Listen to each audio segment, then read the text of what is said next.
Hello everyone and welcome to the tutorial which will be showing you how to do Belly of the Beast on Brutal. It's a pretty simple way of going about it. You have 4 heroes, it's all about micromanagement. Whereas All In will be about macro, or at least in the style I do, it'll be about macro.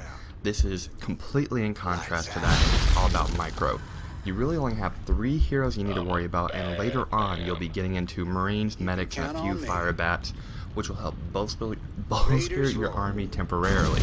The advantage to this mission is that you can save often, which I highly encourage. In fact, every time you get past a checkpoint, do Control Q or whatever that quick save is, and save the mission right where it is.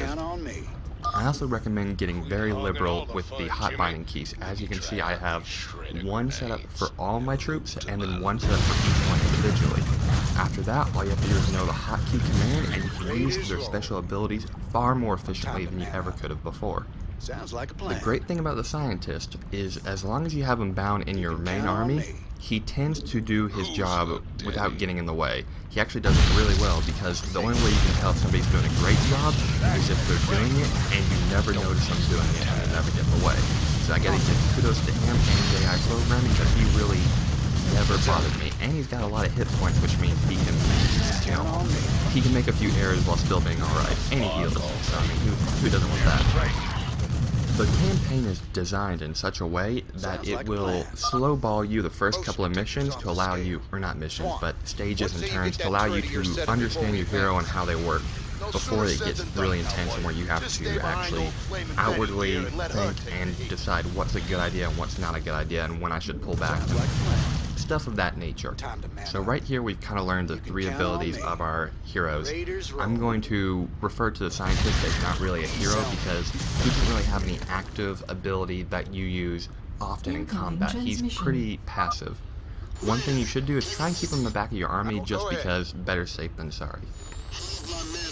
However, you don't need to worry about your heroes dying because thankfully the campaign style of Starcraft has transitioned beyond the use of lives like a lot of new video games. I think Halo Combat Evolved was one of the first video games to ever kind of get rid of lives altogether and have it be checkpoints that you can kind of do an infinite amount of times. In that respect, this mission is very much like that, where as you can see, Roy just took a dive on the ground and he's got a little timer for when he pops back up, which I think is a fantastic idea because nothing is more frustrating than losing your mission because somebody dies in a different video game. I really have to applaud Blizzard on that. It makes it so much easier and you can enjoy the story and have fun without having to be cosmically perpetually worried that you're going to do something. It really, it allows you to enjoy the game. And as you see here, I picked up the first Marine checkpoint and I'm going to have to shoot down some rock debris.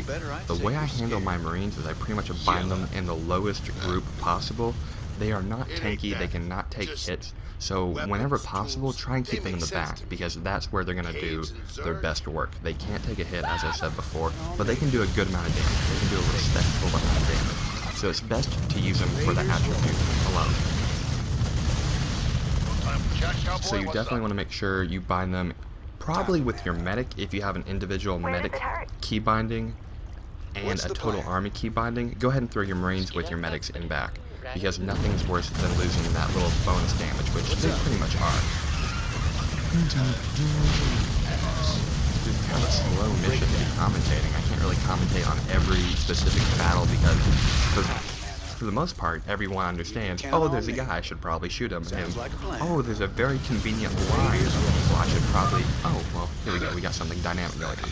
Tychus's grenade is excellent in that situation because you have a high cluster of highly dense units, so that's when his flash is a great value, whereas Rainer's is more value when people are coming down a line and coming in a straight kind of like spaghetti thing. He is, you know, the one you want to go to because he can do that whole sweet sniper round, which is amazing. Defending this is pretty easy. Now, the game goes ahead and gives you 3 locations to toss a flame turret. However, you can toss one to the left of where I tossed mine, and it'll essentially do a pseudo coverage of 2 choke points instead of fully covering one. which I kind of recommend. Also, I should say that Tychus's grenade and Rainer's bullet will knock out the Nidus Worm right away, right off the bat, which is definitely something you want to go ahead and take advantage of. It really shortens out the length of the attack. So whenever possible, you should go ahead and do that, because if you can stop the Nidus from ever popping up, you can just stop every troop that would ever come out of that, which is, you know, fantastic. Who wouldn't want to do that? And the flame turret, the Betty, is just great because it takes damage and it does splash damage. It's like a glorified fire bat that can't move. Walk the walk. It's a bit of overkill, I will be honest, because I kind of wish I had that grenade now to shut down that Nidus Worm. But, oh well, Rainer's bullet will be coming up soon. However, I do notice that some people are coming up from the north, and I haven't seen a Nidus Worm, so I'm going to assume there's a Nidus Worm outside of my range of vision that is going to be giving me trouble.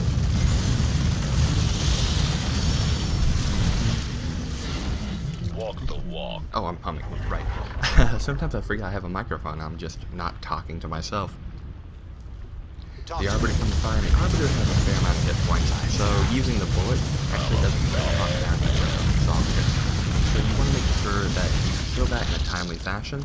However, if it's attacking something that can take a beating, like Tychus, Roy, Rainer, or the Flame Betty, go ahead and try and pick out the Zerglings and the Roaches, because that's where a core amount of damage will come from in the game.